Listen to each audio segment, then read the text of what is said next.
What's up, y'all? Welcome back to a new video. It's the monthly wrap-up of March and April. So I'm excited because I feel like there's a lot to talk about these months and these books and the shows that I have read these past couple months. Before we get into it, somebody is mowing outside right now, so hopefully that isn't too loud in this video. And my son is with me right now while I'm filming, so you might hear some tablet sounds, and he's playing a game on the iPad right now. But yeah, let's get into all the books and shows I watched this month. So let's talk about the shows. Oh, the shows. So I've been in a K-drama slump for I don't even know how long. Like, it felt too long. Oh girl, what are you doing? You're supposed to be watching these K-dramas. But like, I have so many K-dramas on my watch list and like the popular ones, and I see the TikToks and I'm like, this looks so cute, and I'm like, I really want to watch it, but I couldn't bring myself to watch it. I don't know why. I'm like, basically I was in a slump, and then I was looking up, I don't even know what I was looking up. Was I looking up K-dramas on Hulu, or was I just looking up romance shows on Hulu? Like, looking up online. I forgot what I typed in, but basically this show, Rookie Cop, showed up, and the second I saw it, the second I saw the thumbnail summary, I instantly went to Hulu and started watching it. And I'm like, I've been wanting to watch these other K-dramas that were on my watch list for the longest time, and I couldn't bring myself to watch it. But Rookie Cop, it was instant. I was watching it, and I was like watching it every, like, I don't even know, I think I finished it pretty fast. It wasn't like, but I was like, how does this pull me in like that? When I was in like the biggest K-drama slump, and Rookie Cops I will forever be thankful for, because they got me out of my K-drama slump, and now I can't be stopped again. Now I'm watching these K-dramas. But yeah, it got me out of my slump, and it was good. It was good. I was like, and I feel like it was like fun because I haven't really seen both. Hold on. It was really good because I feel like I haven't seen both main leads in a lot of K-dramas. The girl kind of looked familiar, but I feel like that's kind of refreshing. Like, that's why it pulls me toward them when I haven't watched them as much. Other people knew the main lead, I think he's part of a K-pop band, I think. But I personally didn't know the leads, and I was like, I don't know, it was fun seeing the acting and seeing how everything went about. I feel like I like the characters. I like I feel like it was definitely like a found family type of trope.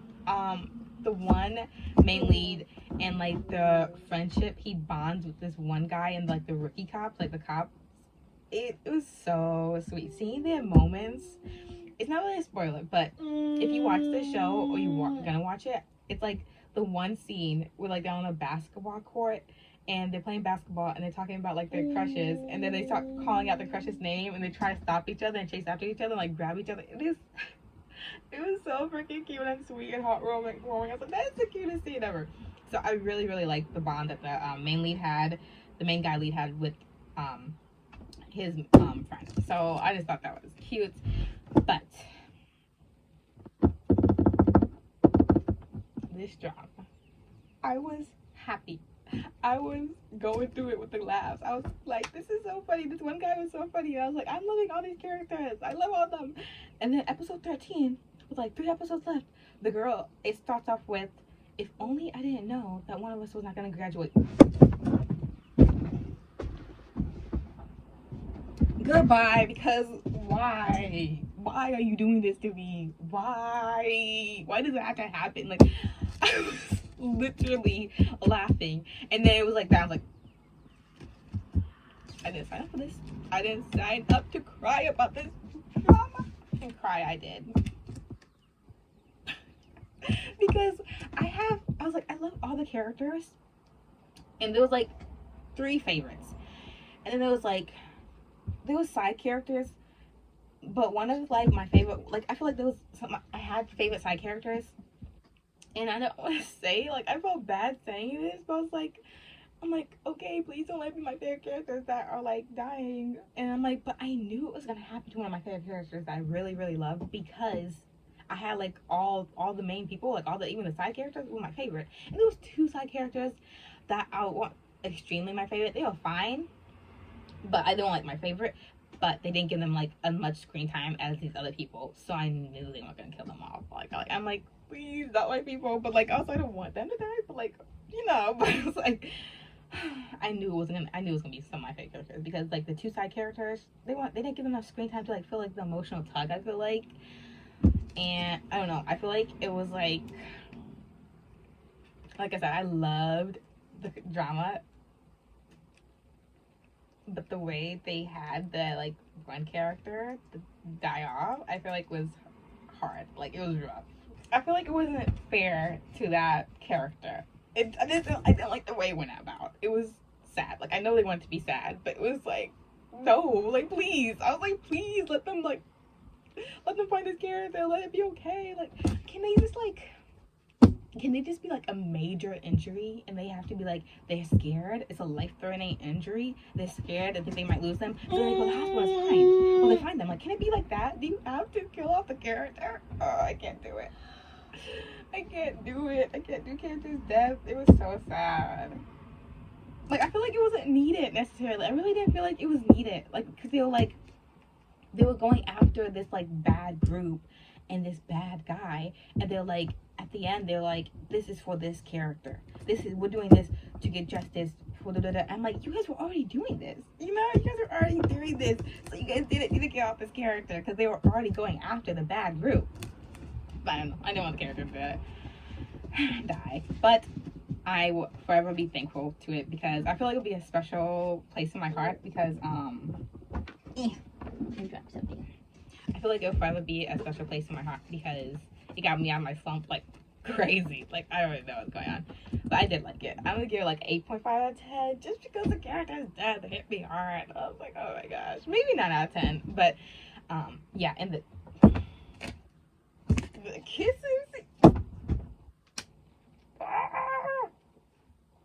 the kissing scenes were cute. And I know how K-drama is just one kiss scene. Girl, they gave us multiple kiss scenes, and I love that. Thank you. Because it was like, you know, like the passionate kiss, and then it's like the cute quick kisses, and it's like, I love that. Anyway, I do like Risky Cop. So if you're a K-drama fan, I would definitely recommend it. And I like cop shows, or like when in the hospitals, or things like that. Like, I don't know, I feel like it definitely adds, like, it's romance, but definitely add like the thriller and drama type to it.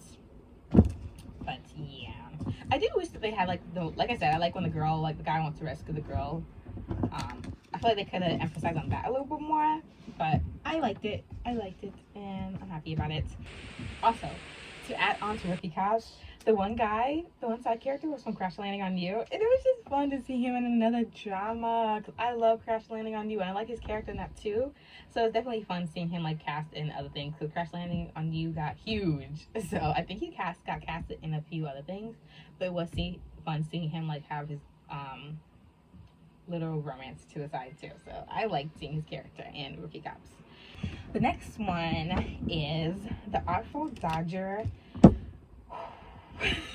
This is also on Hulu. So these are two great shows that you can watch on Hulu if you have a Hulu subscription. I'm not sure where else you can watch it. Rookie Cops, maybe it's on Viki. I don't think that's on Netflix. Maybe it's on Viki, I'm not sure. But The Artful Dodger, it's on Hulu, and it has, again, it was like 2 new leads that I really don't watch as much. Like, I've seen them in something before, but that was like a long time ago. It had the one girl from The Fosters, I think she has a spin-off, I don't know what it's called, and she's also from Teen Beach, I think. And the main lead was, I think his first name is Thomas. He's from Maze Runner.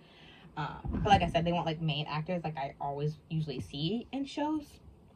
So The Awkward Dodger kind of reminds me of like Bridgerton vibes again. Like, I feel like it's not necessarily like Bridgerton, but giving me Bridgerton vibe, like the way they dress up and the way they kind of speak to each other. Because it is trigger warning. It is very bloody if you can't handle blood. It is, because they're like surgeons, so it is like bloody, and like they're doing like stitching, cutting. So either don't eat it while you're eating, don't eat it. don't watch it while you're eating, or if you have any triggering to blood. But yeah, I did skip past sometimes the stitching scene because sometimes I like to eat while I watch a show. So, but yeah, I like the main girl and I like the main guy. And at first they had like, you know, the banter, and like it was definitely for like they had like they they were kind of like, I feel like, resisting at first liking each other. They're like, no, like, because they always were like snapping at each other kind of. But I feel like it had so much emotional scenes too with I was just thinking about them. I was just thinking about them. Like, it has 8 episodes, so it's like it's a good watch. It's a good watch, and it's only 8 episodes. So like, please, if you like Bridgerton or if you like romance in general, I would definitely suggest watching this because I feel like it's a happy ending. Both the characters are likable. It has drama, it has thrill, I feel like it has comedy, it has like all the aspects into it.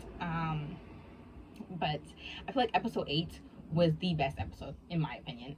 So if you do watch it, or if you did watch it, let me know, because the emotion that the main guy actor portrayed, it gives me chills thinking about it. He portrayed that so good. Like, I eat those scenes up when they freaking have like the emotion. Like, that's the one thing I'm looking forward to usually when I'm reading romance books or watching a romance show. Give me the scene where the guy is like going crazy to find out like what happened to the girl, or going crazy to see the girl, or going like, you know, those scenes, like, you won't be disappointed.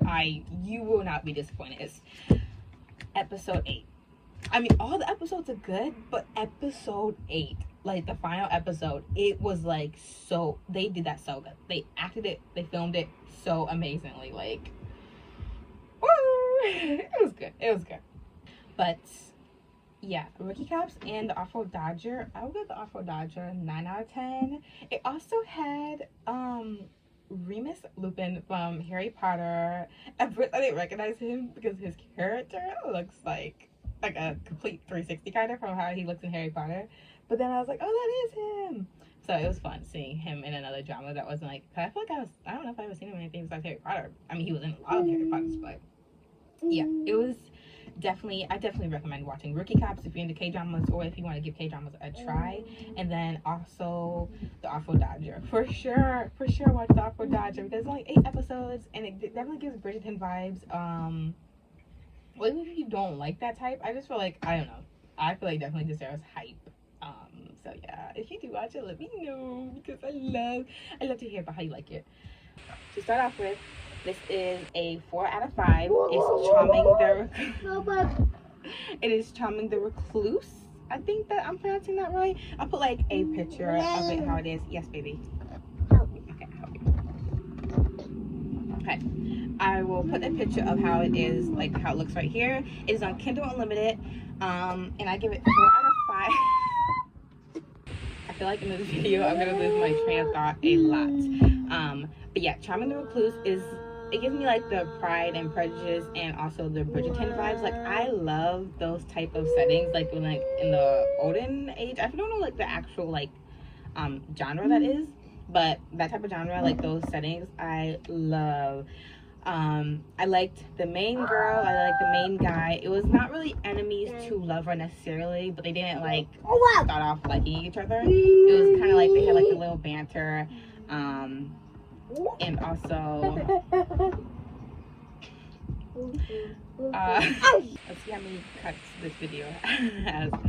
Yeah, so I like both main leads, and I really liked about the relationship is that they both had something that they didn't like about each, like the main guy had something he didn't like about himself, and the main girl had something that she really didn't like about herself, but that she saw that was like a burden, or she saw as a disadvantage, and he made it into like, this is not a burden, this isn't your burden, you just go about it differently, you know? Like, he was like saying it's okay, and he doesn't see it as a burden, and like making her feel better about it. And I really like that about their relationship, how they comfort each other with those. And I really like seeing their relationship grow, because like I said, they didn't like each other at first, and I thought it was funny how they were like acting for each other. Yes, baby. And I would say it's like a romance. The genre is mainly romance, and it also has slight mystery in it. Romance and mystery, I would say, is like in like maybe historical.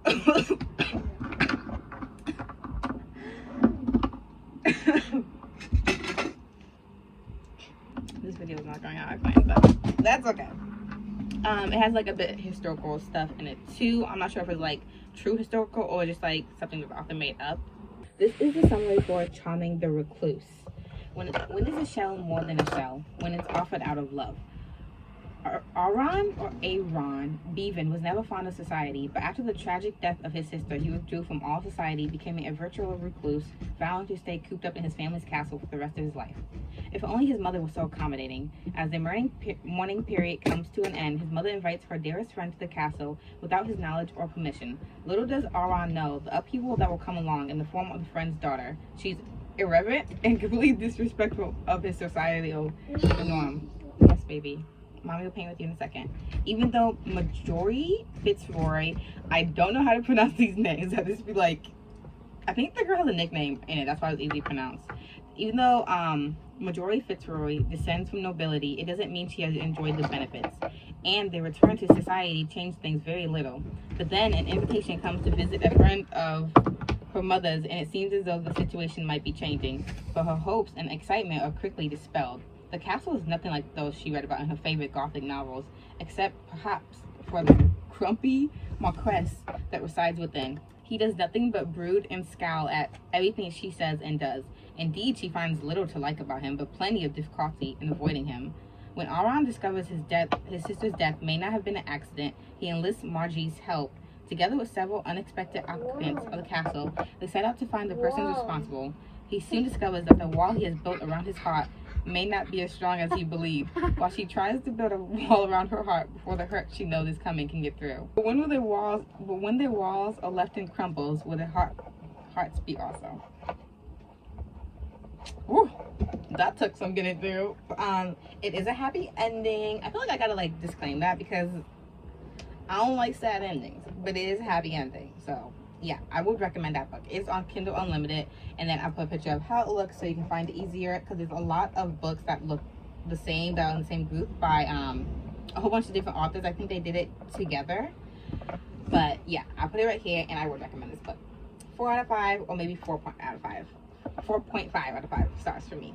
Now this is where it kind of goes like not so good reads. Ooh. I feel like I've been in a slump this like month, not with like books personally, like more like small business stuff, and there's been a lot of stuff on my personal life, so I kind of just want to escape into books and shows. I want to do like get all happy about these books. I guess it kind of like I escaped into the books, but they made me like more like annoyed and mad. So it was not like the complete effect that I wanted to have.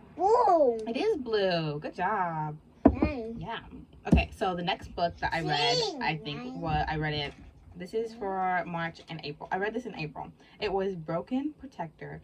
I don't like being negative about books. Like, I don't like when I don't like a book. But I think I'm gonna give this one 3 out of 5 stars. I don't want to go low because I feel like that's too mean. But I feel like I'm gonna do 3 out of 5 because the main girl, she made me so annoyed. I do not like her whatsoever at this point. Basically, I feel like at the beginning of their relationship, they had like the banter, and I like the banter. I like the fun, snarky little banter with each other. I think it's fun. I think it's cute, and I think it adds to their growing relationship. Like, it gives tension to it. But after that, it was too much. She was too much. I feel like a main problem that I see in some of these romance books or books in general is people are so, they love the idea of the perfect book boyfriend that they sometimes don't focus on making their girl a perfect book girl. Like, I love having a book, I love seeing like the perfect book boyfriend and this boy being like, this man being sweet, loving, and like the perfect combination. But I also love to love the girl main character. Like, I want to root for her, I want to love her as well, but she was not giving. I did not like the girl. The guy was okay. I feel like he was fine. It wasn't like nothing I really disliked about him, but the girl was like oh, she annoyed the crap out of me because basically she is moving away to this town to get away from her stalker ex-boyfriend and to do this new teaching job that's like too good to be true because they give you a house and they hired her right off the bat when she didn't have like too much experience. And so it's kind of like, you know how most of the small town romances are basically some ex-boyfriend or stalker type of situation happening.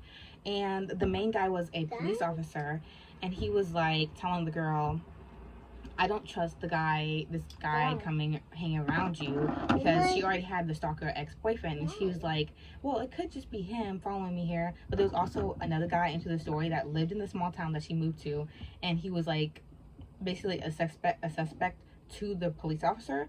And she was like, because they had a whole bunch of history of throwing parties and doing drugs and people wound up like missing or dead, and he had a connection to that. And he was like, I don't trust this guy, don't go around him, don't be around him. And she was like, okay, just because you don't like him doesn't mean that he's a bad person, blah blah blah blah. Like, okay, yeah, I understand that point of view, but he was creepy, girl. He was like there was signs, like the girl was saying that in the book. She was like, he's being too creepy, he's being too like pushy. She's like, I really don't like his vibe and I really don't want to be around him. But just because the main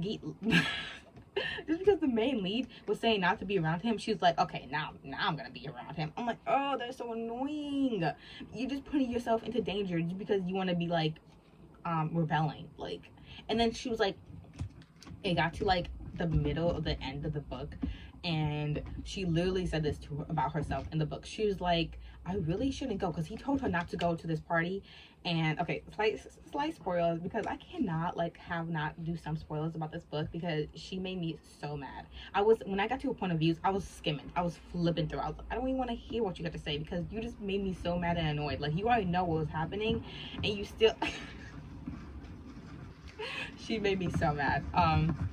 Basically, spoiler alert, he said, don't go to this party because this is what happened to my sister when she went to the party. And then she was like, okay, I won't go, I promise I won't go. And then the guy that was a suspect, he was like, I invite you to this party where there's da da da da. She's like, I really don't I have to collect my thoughts for a second because this girl, oh my gosh. Basically, she went to the party and she said before she went to the party, she's like, this is gonna be like one of the moments out of a movie or books, I don't know the word for word, but she's like, this is gonna be one of the moments where I'm trying to be the hero, I'm trying to solve this myself, because she thought the main lead wasn't solving it, but he really was.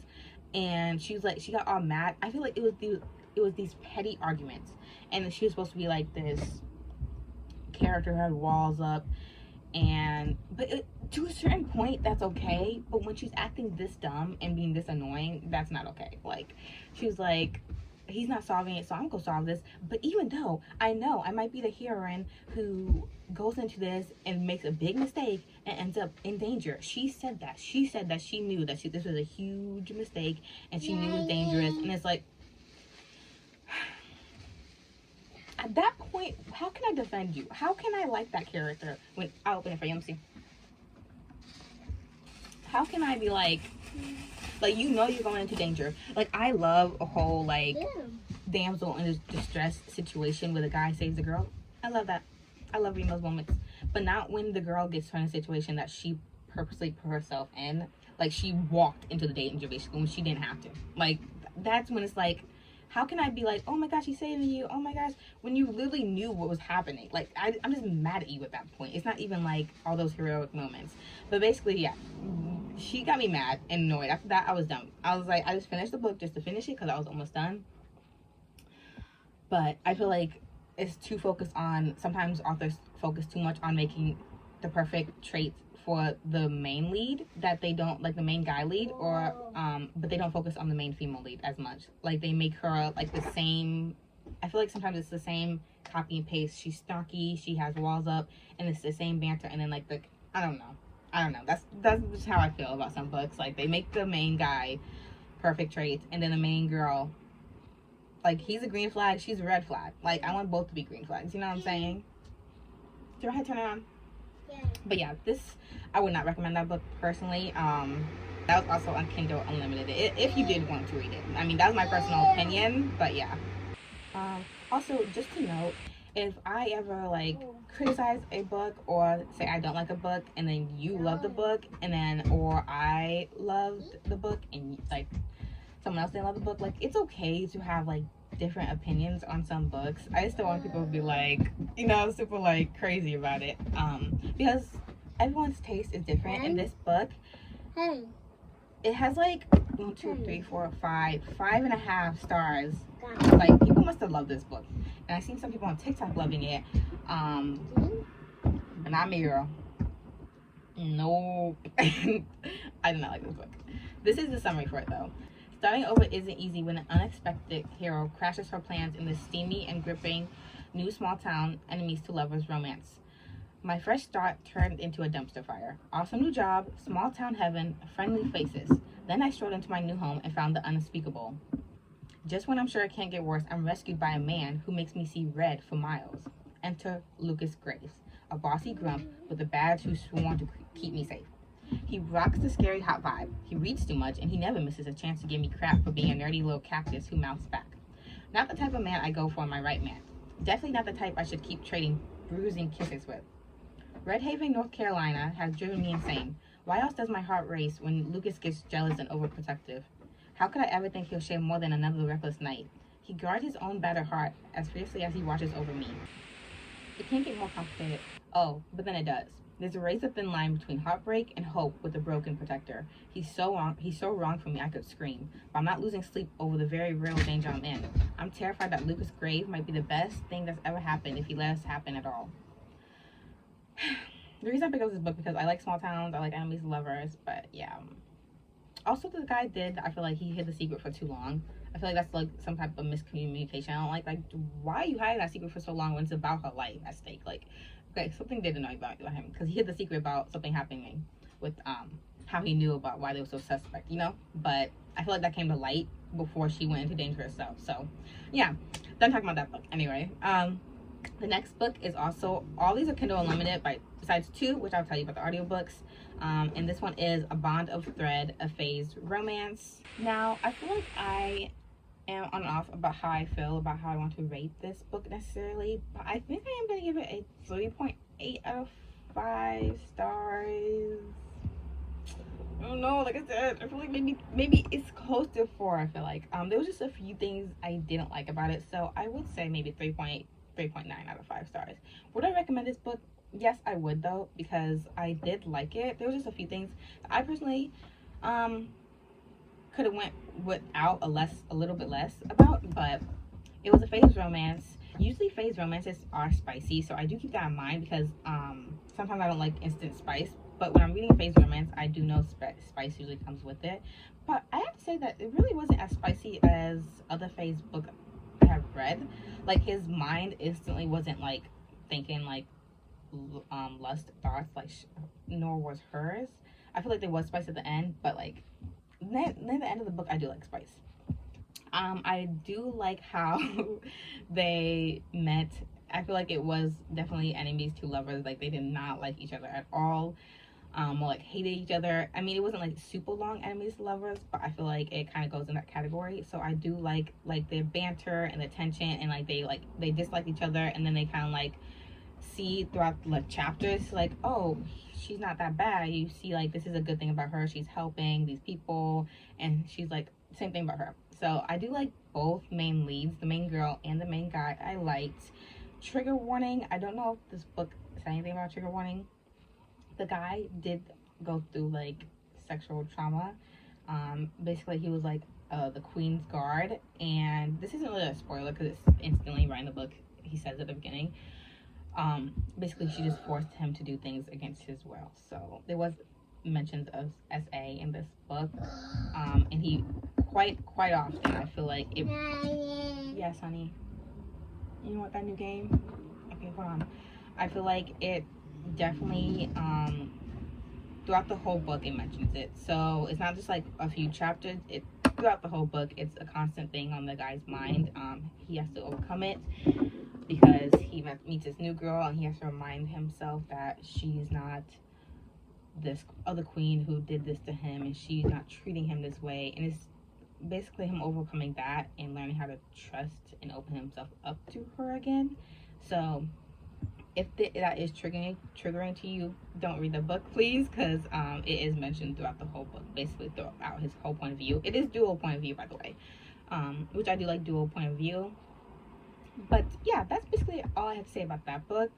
I think I read that in March. I think it was like one of the books I read. I only read like 2 books in March, but I did think it was pretty good. It does kind of end off with a cliffhanger. There's a second book out, but it's with a different couple the guy gets mentioned in the book, but I don't think the second book to A Bond of Thread is out yet, so I'm gonna have to wait for that. So I would read it again. I would read the second book, so I would recommend it if you don't have any triggers. Is Behind the Camera. It's a spicy dad single romance. Like I said, I don't prefer it to be spicy right off the bat, but if it says fae or if it says spicy in the title, then I know I'm getting myself into, so I can't really dislike it because I know it's gonna be spicy. And sometimes I do like reading spicier books, but like if I know, like sometimes I'm just going for like sweet romance or like a slow burn, so I don't want it to be spicy, you know? So I feel like it's definitely kind of hard to explain how I like the spice handled in the books, but I knew it was gonna be spicy. And sometimes I don't like it, but this one was good. The tension, the tension between them and the spice, girls, like whoo. It was good. It was Behind the Camera, spicy dad single romance. I think he was a hockey player. I think he's a hockey player. But yeah, and the girl is like, I think she's like a goddaughter of his coach, and it becomes a nanny of his kid. But yeah, it's definitely more like, I feel like, yeah, it is a lot of tension. If you do like spicy books or you don't mind them, I feel like this is a good spicy book because it has like the funny moments. It's not, both characters are likable, and it definitely has like good spice and good tension. You like, y'all are wild basically. But yeah, for that one I would give it, like, since I knew it was spice, I feel like I would give it like a 4.4 out of 5. I feel like I would give it like that because I knew it was spice. So I feel like they did the spice good. So yeah, that was that one. And then next are 2 audiobooks, and that wraps up for the books. When I first listened to this audiobook, I was like listening to it constantly, but I wasn't necessarily loving it. I was just listening to it constantly because I was like, ooh, audiobooks, I can listen to an audiobook while I clean, while I draw, while I do all this. I was kind of hyped about the audiobooks, but it kind of got very repetitive. That's why I feel like it knocked down stars for me, because it was like, you think this is the ending, this is like the wrap up, it did the climax, and now it's like the ending, and now it's just like, but then you look and it's like 15 more chapters. You're like, there needs to be 15 more chapters. And throughout those chapters, it got very repetitive, and the girl was extremely repetitive. Like, she was sweet and all, like she was like I understand. I feel like I don't know. I feel like I definitely understand her because she was just like so thankful, because definitely like a found family type. She's like always saying thank you, and like that's fine. But it was like, I feel like it was the same line she was saying like over and over again, and it was just a bit too much repetitiveness for me. This is multiple point of views. This was also my first time reading one of the multiple point of views in like a long time. I can't remember the last book that I read that was multiple point of views. And at first it did confuse me and throw me for a loop, but I was interested, so I kept going through it. I kept pushing through and listening to it, and I feel like it was like definitely made it more interesting seeing like everyone's multiple point of views. But I feel like some people didn't necessarily need to have their point of views in that book. My personal opinion, I feel like they weren't like, I don't know, I feel like it was they were like a major side, like not a major side character, like a small side character, and they didn't necessarily need the point of view. And another thing about Heartbeat was, I think I only highlighted 1 or 2 things or wrote it down like my book journal, and it wasn't even from the main couple. So it was more like from a side character who only had like 1 point of view at the beginning of the chapter, and I don't think they showed their point of view again. So I was like, why do we need this 1 point of view but not see them again, you know?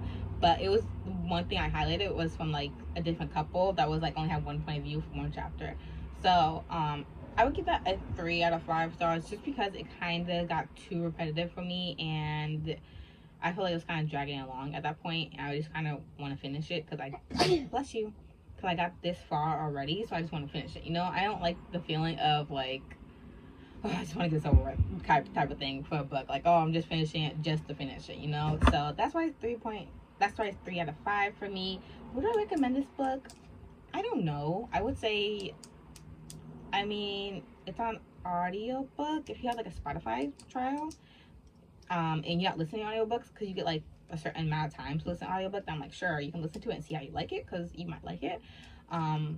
Or if it's like on Kindle Unlimited, then if you want to try it out. But like, I wouldn't necessarily be like, oh yeah, go buy this book, you know? But that was that. The next audiobook was My Roommate is a Vampire. I was looking forward to this one because I feel like I haven't read like a vampire thing in a while. But it really didn't give me vampire vibes.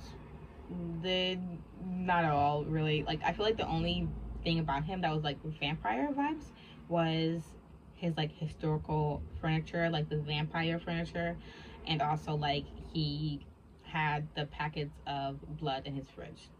Besides that, it really wasn't. It didn't give me vampire vibes. Basically, I wanted, like, you know, when you have like a vampire show or a vampire, like, they get the vampire fighting scene, they get like the, I don't know, I feel like I was like, I didn't finish Vampire Diaries, but I watched a few seasons when it first came out, and like I've seen a few scenes, so I'm like, I feel like I was like looking for like more of that, or like Twilight, and it wasn't like he was like going super fast. I mean, other people probably write vampires differently in their own way, but I feel like the author was writing it like how people think, like, see vampires in other popular things, and it wasn't very giving me vampire vibes. I feel like the only thing was his historical furniture, and also the way he didn't know about social media that much and about the bloods. But I feel like it wasn't really giving it as much as I need. I feel like that's basically just like I don't know, but yeah, it was kind of just like I didn't really care for the guy that much. I didn't really care for the girl as much. It wasn't like I liked them particularly, or I didn't really dislike them particularly, but it was just, I didn't really feel anything for it, basically. That's why I feel like it's definitely like, I feel like I'll give it a 3 out of 5. Honestly, I don't know how to rate it because I wouldn't recommend it personally, no, because I feel like it's My Roommate is a Vampire. You're expecting it to be like vampire vibes, and it wasn't giving vampire vibes to me. But I kept repeating that, sorry. But yeah, that was all the books I currently have read. I need to read physical books. I really need to get back into doing that. I don't know, it's just so easier to read it on Kindle and on my phone. Fan fictions. I'm not gonna talk about those all the way, but the fan fictions I've been reading, those have been 5 stars. So that saved me. Because the books, some books weren't given. The fan fiction, they were given. I feel like fan fiction authors, oh my goodness, some of the fan fictions are so freaking good. You like, this could be a whole story. Like, you could be like an amazing author. Like, they are amazing author because they write a fan fiction, and of course they don't have to write a book. I feel like if they did, some fan fiction authors, if they wrote a book, they would be so good at it. Because I feel like the fan fiction authors give me everything. They give me the slow burn, they give me the tension, give sometimes spice, they give like the angst, and it's like, girl, the comedy, everything. These fan fictions be perfect sometimes. Like, but yeah. Besides that, books were, I feel like, a hit and miss basically this March and April. I'm still reading So Let Them Burn. I really need to finish that. I'm liking that book. So I'm hoping it's a high star rating for me. But I'm really gonna try to read some physical books this month. I keep saying that, but I really am gonna try. So hopefully we get some physical copies we can hold for the May wrap up. But that wraps up basically the March and April wrap up of everything I read and watched. I decided to start adding shows I watched because I just like talking about like these shows, because I like talking about books, so why not add shows as well? So I'm gonna add books and shows to the wrap up. I already have one. I wanted to add in this one because I finished it like on May 1st. I'm like, technically I could add it to April. I have some, but we'll say that for May. It's a K-drama. It's like an older one, but I'll save it for May. So stay tuned for that. Anyway, thank you so much for watching. If you liked, make sure to like, leave a comment, and subscribe. If you have any, or your March and April wrap-ups, what did you read? Did you have any 5-star reads, or was a book you were disappointed by, or any shows you watched? But yeah, let me know in the comments, and I will see you guys in the next video.